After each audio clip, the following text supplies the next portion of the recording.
ஒரு கிளையில் ஊஞ்சலாடும் இரு மலர்கள் நீயும் நானும் பிரியாமல் நாம் உறவாடலாம்.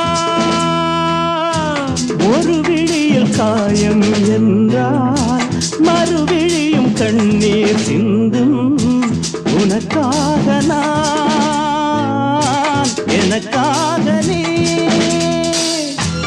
இரண்டு கைகள் இணைந்து வழங்கும் இனிய ஓசை இன்றும் என்றும் ஏற்க வேண்டும் எனது ஆசை.